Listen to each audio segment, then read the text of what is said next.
ಆನೆಯ ತಾಳ್ಮೆ. ಬಹಳ ವರ್ಷಗಳ ಹಿಂದೆ ಹಸಿರು ಬೆಟ್ಟಗಳು, ದಟ್ಟ ಕಾಡುಗಳು ಮತ್ತು ಹೊಳೆಯುವ ನದಿಗಳಿಂದ ಸುತ್ತುವರಿದ ಒಂದು ಸುಂದರ ಅರಣ್ಯವಿತ್ತು. ಆ ಅರಣ್ಯದಲ್ಲಿ ಅನೇಕ ಪ್ರಾಣಿಗಳು ಸಂತೋಷದಿಂದ ಬದುಕುತ್ತಿದ್ದವು. ಅಲ್ಲಿ ಸಿಂಹ, ಹುಲಿ, ಜಿಂಕೆ, ಮೊಲ, ನವಿಲು, ಕೋತಿ, ಕರಡಿ, ನರಿ, ಅಳಿಲು, ಪಕ್ಷಿಗಳು ಮತ್ತು ಒಂದು ದೊಡ್ಡ ಆನೆ ವಾಸಿಸುತ್ತಿದ್ದವು. ಆ ಆನೆಯ ಹೆಸರು ಗಜೇಂದ್ರ. ಗಜೇಂದ್ರ ಬಹಳ ಬಲಶಾಲಿಯಾಗಿದ್ದರು. ಅದಕ್ಕಿಂತ ದೊಡ್ಡ ಗುಣವೆಂದರೆ ಅವನ ತಾಳ್ಮೆ. ಯಾರೇ ಅವನನ್ನು ಕೋಪಗೊಳಿಸಲು ಪ್ರಯತ್ನಿಸಿದರೂ ಅವನು ನಗುತ್ತಲೇ ಉತ್ತರಿಸುತ್ತಿದ್ದ. ಅರಣ್ಯದ ಎಲ್ಲ ಪ್ರಾಣಿಗಳು ಅವನನ್ನು ಗೌರವಿಸುತ್ತಿದ್ದವು. ಆದರೆ ಎಲ್ಲರಿಗೂ ಅವನ ತಾಳ್ಮೆ ಇಷ್ಟವಾಗಿರಲಿಲ್ಲ. ಕುತಂತ್ರಿ ನರಿ ಚತುರ ಯಾವಾಗಲೂ ಗಜೇಂದ್ರನನ್ನು ಹಾಸ್ಯ ಮಾಡುತ್ತಿದ್ದ. ಇಷ್ಟು ದೊಡ್ಡ ದೇಹ ಇದ್ದರೂ ಧೈರ್ಯವಿಲ್ಲ, ಯಾರೇ ಏನು ಹೇಳಿದರೂ ಸುಮ್ಮನೆ ನಿಂತುಕೊಳ್ಳುತ್ತಾನೆ ಎಂದು ನರಿ ಎಲ್ಲರ ಮುಂದೆ ಹೇಳುತ್ತಿದ್ದ. ಕೋತಿಗಳು ನಗುತ್ತಿದ್ದವು.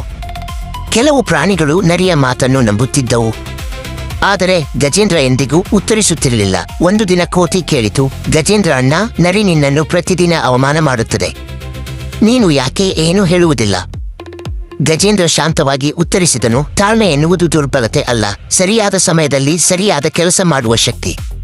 ಆ ಮಾತು ಎಲ್ಲರಿಗೂ ಅರ್ಥವಾಗಲಿಲ್ಲ. ಕೆಲವು ದಿನಗಳ ನಂತರ ಭೀಕರ ಬೇಸಿಗೆ ಆರಂಭವಾಯಿತು. ಕಾಡಿನ ಬಹುತೇಕ ಕೆರೆಗಳು ಒಣಗಿದವು. ನೀರಿನ ಕೊರತೆ ಉಂಟಾಯಿತು. ಎಲ್ಲಾ ಪ್ರಾಣಿಗಳು ಒಂದು ದೊಡ್ಡ ಕೆರೆಯ ಸುತ್ತ ಸೇರತೊಡಗಿದವು. ಆ ಕೆರೆ ಕಾಡಿನ ಜೀವನಾಡಿಯಾಗಿತ್ತು.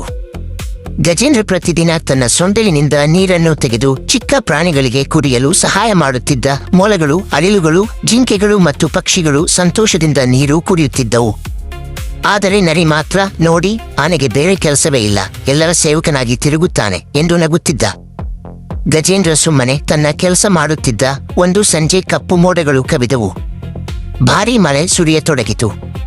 ಬೆಟ್ಟದಿಂದ ನೀರು ವೇಗವಾಗಿ ಹರಿದು ಬಂದು ದೊಡ್ಡ ಪ್ರವಾಹ ಉಂಟಾಯಿತು.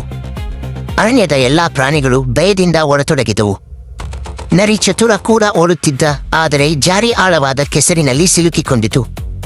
ಉಳಿಸಿ, ಉಳಿಸಿ ಎಂದು ಅದು ಜೋರಾಗಿ ಕೂಗತೊಡಗಿತು.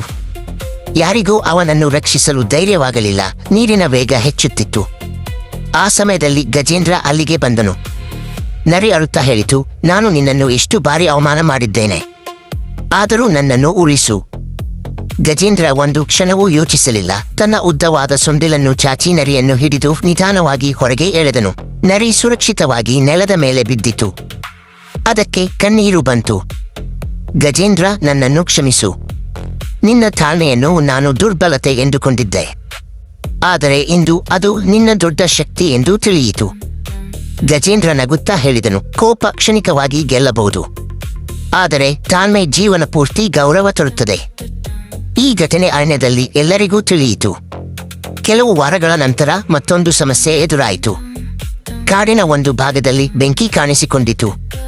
ಬಿಸಿಗಾಳಿಯಿಂದ ಬೆಂಕಿ ವೇಗವಾಗಿ ಹರಡತೊಡಗಿತು. ಸಣ್ಣ ಪ್ರಾಣಿಗಳು ಭಯದಿಂದ ಓಡತೊಡಗಿದವು. ಗಜೇಂದ್ರ ಗಾಬರಿಯಾಗಲಿಲ್ಲ. ಅವನು ಆಳವಾದ ಕೆರೆಯಿಂದ ಸೊಂಡಿಲಿನಲ್ಲಿ ನೀರು ತುಂಬಿ ಮತ್ತೆ ಮತ್ತೆ ಬೆಂಕಿಯ ಮೇಲೆ ಎರಚತೊಡಗಿದನು. ಇತರ ಆನೆಗಳು ಅವನೊಂದಿಗೆ ಸೇರಿಕೊಂಡವು. ಜಿಂಕೆಗಳು ಸಣ್ಣ ಪ್ರಾಣಿಗಳನ್ನು ಸುರಕ್ಷಿತ ಸ್ಥಳಕ್ಕೆ ಕರೆದುಕೊಂಡು ಹೋದವು. ಪಕ್ಷಿಗಳು ಮೇಲಿಂದ ಅಪಾಯದ ಬಗ್ಗೆ ಎಚ್ಚರಿಕೆ ನೀಡಿದವು. ಕೊನೆಗೆ ಎಲ್ಲರೂ ಸೇರಿ ಬೆಂಕಿಯನ್ನು ನಿಯಂತ್ರಿಸಿದರು. ಅರಣ್ಯ ಉಳಿಯಿತು. ಸಿಂಹರಾಜ ಎಲ್ಲ ಪ್ರಾಣಿಗಳನ್ನು ಕರೆದು ಸಭೆ ನಡೆಸಿದನು. ಇಂದು ನಮ್ಮ ಕಾಡು ಉಳಿದಿರುವುದಕ್ಕೆ ಗಜೇಂದ್ರನ ಶಾಂತ ಸ್ವಭಾವವೇ ಕಾರಣ. ಆತ ಗಾಬರಿಯಾಗಿದ್ದರೆ ನಾವು ಎಲ್ಲರೂ ಸಂಕಷ್ಟಕ್ಕೆ ಸಿಲುಕುತ್ತಿದ್ದೆವು. ಎಲ್ಲರೂ ಚಪ್ಪಾಳೆ ತಟ್ಟಿದರು. ನರಿ ಮುಂದೆ ಬಂದು ಹೇಳಿತು, ಇಂದಿನಿಂದ ನಾನು ಯಾರನ್ನೂ ಹಾಸ್ಯ ಮಾಡುವುದಿಲ್ಲ, ತಾಳ್ಮೆಯ ಮೌಲ್ಯವನ್ನು ಕಲಿತಿದ್ದೇನೆ. ಕಾಲ ಕಳೆಯಿತು. ಒಂದು ದಿನ ಚಿಕ್ಕ ಮೊಲಗಳ ನಡುವೆ ಜಗಳವಾಯಿತು. ಅವು ಗಜೇಂದ್ರನ ಬಳಿ ಬಂದವು. ಅಣ್ಣ, ಯಾರು ಸರಿ ಎಂದು ಕೇಳಿದವು. ಗಜೇಂದ್ರ ಎರಡೂ ಕಡೆಗಳ ಮಾತನ್ನು ಸಂಪೂರ್ಣವಾಗಿ ಕೇಳಿದನು. ನಂತರ ಹೇಳಿದನು, ಮೊದಲು ಕೇಳಿ, ನಂತರ ಯೋಚಿಸಿ, ಕೊನೆಯಲ್ಲಿ ಮಾತನಾಡಿ. ಹೀಗೆ ಮಾಡಿದರೆ ಜಗಳವೇ ಆಗುವುದಿಲ್ಲ. ಮೊಲಗಳು ತಮ್ಮ ತಪ್ಪನ್ನು ಅರಿತು ಸ್ನೇಹಿತರಾದವು.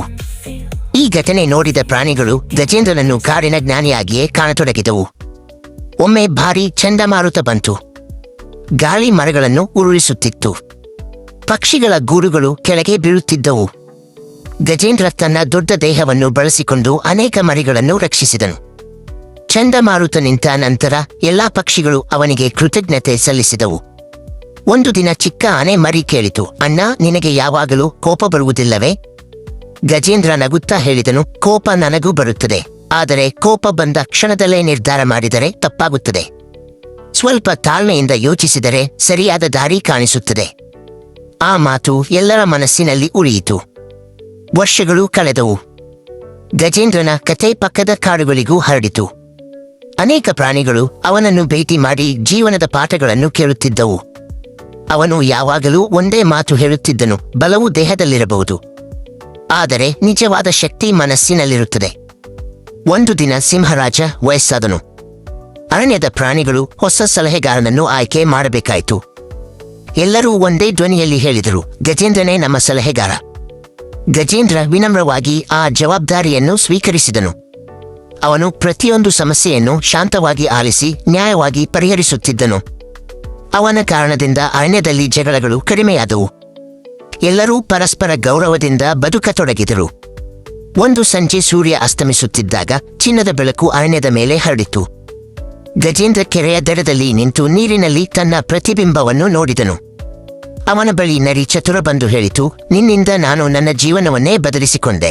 ಗಜೇಂದ್ರ ನಗುತ್ತಾ ಉತ್ತರಿಸಿದನು: ನಾನು ಯಾರನ್ನೂ ಬದಲಾಯಿಸಲಿಲ್ಲ, ಸತ್ಯವನ್ನು ಅರಿಯಲು ಅವಕಾಶ ನೀಡಿದೆ. ಆ ದಿನದಿಂದ ಅರಣ್ಯದ ಎಲ್ಲ ಮಕ್ಕಳು ಒಂದು ಪಾಠವನ್ನು ನೆನಪಿಟ್ಟುಕೊಂಡರು: ತಾಳ್ಮೆ ಇರುವವನನ್ನು ಕೆಲವರು ಮೊದಲಿಗೆ ದುರ್ಬಲನಂತೆ ಕಾಣಬಹುದು, ಆದರೆ ಸಮಯ ಬಂದಾಗ ಅದೇ ತಾಳ್ಮೆ ಅವನನ್ನು ಎಲ್ಲರಿಗಿಂತ ಶ್ರೇಷ್ಠನನ್ನಾಗಿ ಮಾಡುತ್ತದೆ. ಕೋಪ ಕ್ಷಣಿಕ ಜಯ ಕೊಡಬಹುದು, ಆದರೆ ತಾಳ್ಮೆ ಶಾಶ್ವತ ಗೌರವ, ಸ್ನೇಹ ಮತ್ತು ಯಶಸ್ಸನ್ನು ತರುತ್ತದೆ. ಹೀಗೆ ಗಜೇಂದ್ರನ ತಾಳ್ಮೆ, ಕರುಣೆ ಮತ್ತು ಜ್ಞಾನದಿಂದ ಆ ಅರಣ್ಯವು ಅನೇಕ ವರ್ಷಗಳ ಕಾಲ ಶಾಂತಿ, ಸ್ನೇಹ ಮತ್ತು ಸಂತೋಷದಿಂದ ತುಂಬಿದ ಸ್ವರ್ಗದಂತಾಯಿತು. ಅವನ ಹೆಸರು ಎಲ್ಲರ ಹೃದಯದಲ್ಲಿ ಸದಾಕಾಲ ಉಳಿಯಿತು.